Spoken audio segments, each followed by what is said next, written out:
I kind of want to keep with the pseudo trend that I have going on of one game where I do the first foray of a series into 3D.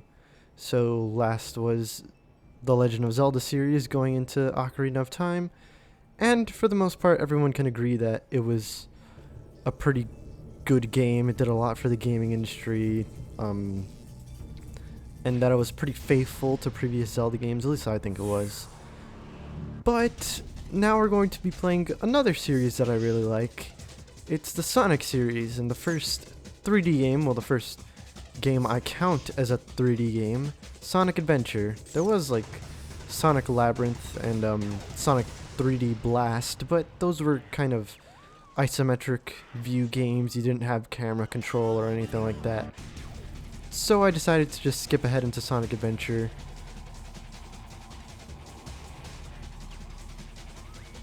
A lot of people probably wouldn't say that Sonic Adventure is a good game. I personally do have a lot of fun with it, but I can see why a lot of people wouldn't like it. An example being that if you played the DX version, that's probably the worst version of the game to play. At least that's what I've heard. I think that in terms of performance, it's probably the worst or something like that, or maybe in terms of glitches. I don't know. I don't have as much experience with the DX version or with Sonic Adventure at all. I started by playing Sonic Heroes when it came to 3D games. I did play the Genesis games beforehand, but I wasn't a Genesis kid. I kind of played them on the Mega Collection for the GameCube. And as you can see, I'm playing the PS3 HD version here. I think it's also on the Xbox 360 and probably on Steam. But first 3D game for me in terms of Sonic was Sonic Heroes, and then after that was games that came after it, so Shadow, Secret Rings, Unleashed, Black Knight. But I never went back and played Adventure and Adventure 2. I did eventually, but more so Adventure 2 than Adventure 1, and I decided with the HD versions coming out I would play those, and I actually really got a feel for the games after that, and I came to really like them. I like the charm, I suppose. It's not really that they're great games, because honestly there's a lot to complain about, but there's just something about them that makes me like them, you know? Same with Sonic himself. I really like Sonic the Hedgehog, the character. Like, ever since playing the 2D games, as an example, say you're playing a game with Mario or Samus or Link, you stay still and they pretty much do nothing but stand there. With Sonic, you could see his personality just by standing still. He would tap his foot, he would point you, saying, hey, come on, let's go. He was impatient, and he wanted to get things done, and that was really cool. And a pretty funny thing is, like, in Sonic CD, I think, actually I'm very sure it's in Sonic CD, if you, like, stay still for 3 minutes, he'll say, I'm out of here, and then he'll jump off the stage and waste all your lives like that, which is a kind of douchey thing to do, but Sonic is kind of a douche himself.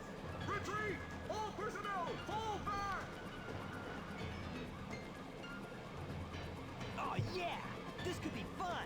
And also his lines are pretty amazing in terms of their cheesiness, like, oh yeah, this is happening and this could be fun. It's the 90s lingo that I was surrounded with a few months ago when I got Splatoon.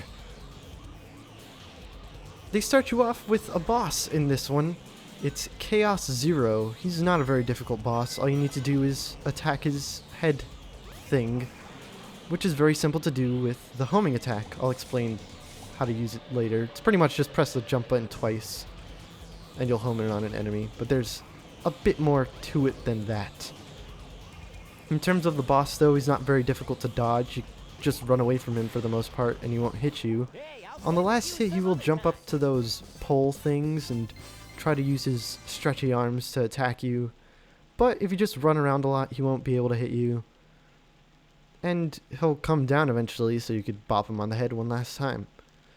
It also starts you off with 2 rings, which is very interesting Come on, you big drip. and Where you going? kind of hilarious, I think, because you could see those rings in the previous cutscene. Like, there's a bunch of floating rings and these kind of realistic policemen next to it shooting at this water blob monster. Just, you know, it's a weird thing when games use game mechanics in the actual cutscenes. I do find it pretty cool, though. And we got a glimpse of Dr. Ivo Robotnik, or as he's called from now on, pretty much Dr. Eggman. I think the whole thing with that was, like, in America he was called Robotnik, but in Japan he was called Eggman since the very beginning or something like that. He's just a fat scientist dude that wants to take over the world. And here we see What? Sonic's best friend Tails in his glorious Dreamcast model.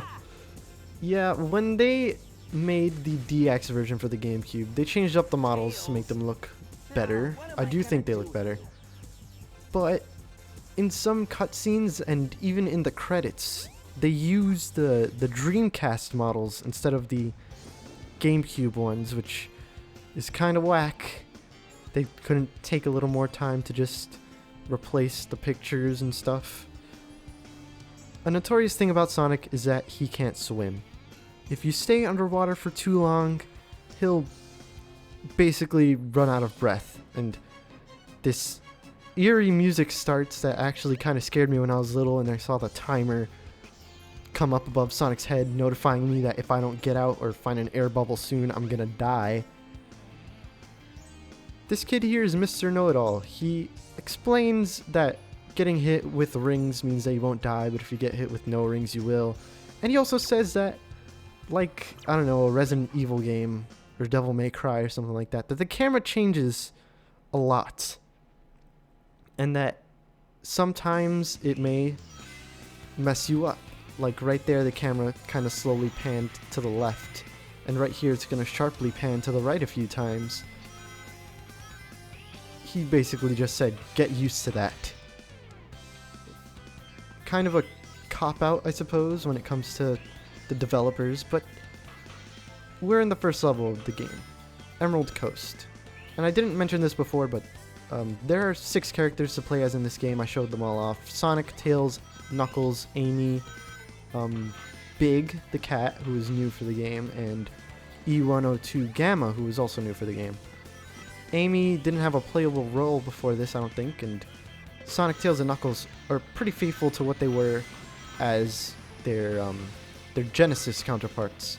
Sonic still has his spin dash, where if you hold the action button, you charge up in place and then shoot off in whatever direction you desire.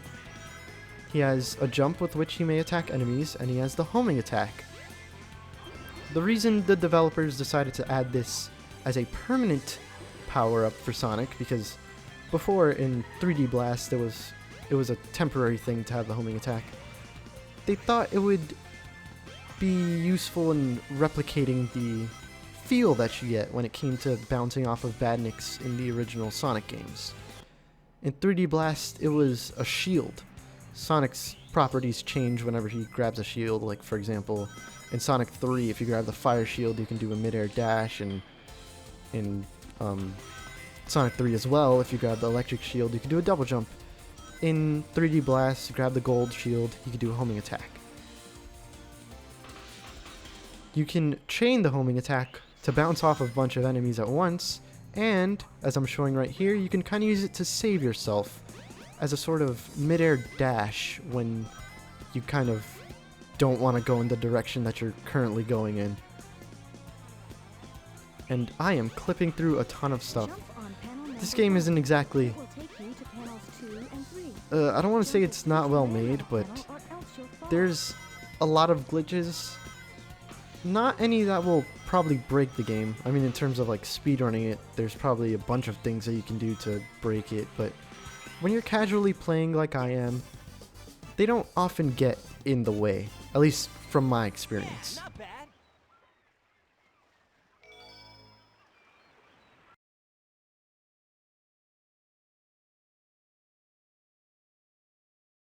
I'm gonna keep the loading times in for this first part just because, you know, I want to show that they're there and that they take a little while, not very long.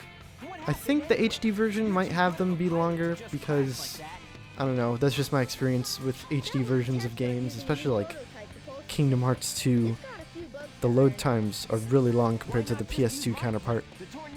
But now we have Tails and his introductory theme song, I Wanna Fly High. Usually whenever you see a character, it plays their theme song, and it also unlocks them afterwards. So after completing the first stage with Sonic, you can play as Tails, and you actually get a trophy for every character that you come across that is playable as well. You can quit the campaign right now and go play as Tails if you want to. You can also unlock the characters with Tails if you so desire. Like, the characters that Tails meets are going to be the same characters that Sonic meets, because the stories are kind of intertwined when it comes to the multiple campaigns. So you could pretty much unlock everyone with Tails, complete all of theirs, and then go back and do Sonic's. But for the sake of making everything all coherent and stuff, I'm just gonna keep playing as Sonic. And there's the trophy right there, it's a bronze one. What we need to do first is, well, not first anymore because we've done a bunch of stuff already, but we need to ride the train, because Sonic Adventure likes having a bunch of hub worlds, and in these hub worlds you can run around and find some collectibles such as those emblems. We got an emblem at the end of the Emerald Coast stage. You get one for pretty much beating an action stage the first time. They're also strewn about the hub worlds, and there's 2 main hub worlds. Well, actually there's a third one that we won't get to for a lot later. Or until a lot later, rather. But there's the Station Square one, and if you ride the train, there's this Mystic Ruins one. The music changes also depending on whichever one you're in. Boss fights, for the most part, don't really take place in levels. At least when it comes to a lot of the campaigns, so I'm not gonna try to spoil anything, actually. Despite this game being over a decade and a half old, I think. Boss fights take place in the hub world. Like right now we're having a boss fight with Eggman. This is the Egg Hornet, and it's an easy boss. A lot of the bosses in this game are easy, I'm just gonna say that right now. And the cool thing about Eggman's boss fights is that usually it's his Eggomatic attached to something. That's what he calls his little ship that he drives around. And I always thought that was hilarious, because sometimes he'll like pop out of it as he's like as you do the last hit or something like that. The Egg Hornet will shoot missiles at you that are pretty easy to dodge. You just have to run around. They kind of go for where you were, not where you're going to be, so it's very easy. And then his machine will grow drills and dive into the ground. I like to think this is a reference to old Sonic games. If you continuously spam the homing attack, you'll be able to hit him a ton of times, and his invincibility frames can't catch up, so he'll pretty much be dead. The reason I say that's a reference is because in the older Sonic games, you could pretty much hit Eggman whenever you wanted. Like, there weren't many invincibility frames, you could keep bouncing off of him and doing a bunch of hits. The fight only takes like 3 or 4 hits, usually older ones would take 8 for some reason. It's a weird number. But Eggman decides to steal the Chaos Emerald that Tails was using to pilot his plane. Well, not pilot, to power his plane. I didn't really talk about the Chaos Emeralds either. They're these special gems that when you bring them together, a dragon comes out and you grant a wish or something like that. That's not at all true. But same kind of concept. They're super duper powerful if you gather all 7, but the difference between these and Dragon Balls is that even just having one grants a lot of power. For example, it can power planes or power up Chaos here. As you can see, he basically absorbed the Chaos Emerald into his body, and now there's this weird bone structure inside of him. It's not really robotic, it's more stone-y. And as he gains more emeralds, he's gonna develop a bit more, but we won't have to worry about that for a little while longer. Ultimate city, where I will rule it all. Come on, Chaos. Let's find another emerald, shall we?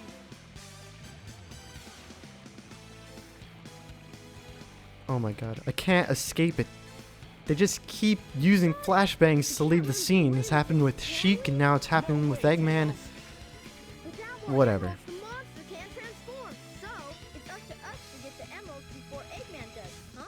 That's pretty much the premise of this whole adventure that we're going to be going on. Sonic's goal is to collect all of the emeralds before Eggman does. Basically meaning that lots of the goals when it comes to stages are going to be the emerald itself. I say emeralds. The game also, recognizes that they're emeralds, but only one of them is actually green. The others are all a bunch of different colors, and I think the cut of them is more diamond than emerald, but whatever. Near Tails' workshop is a wind stone. It's basically a key. You put it in this pedestal, and you unlock the new level, which we're going to be doing next time.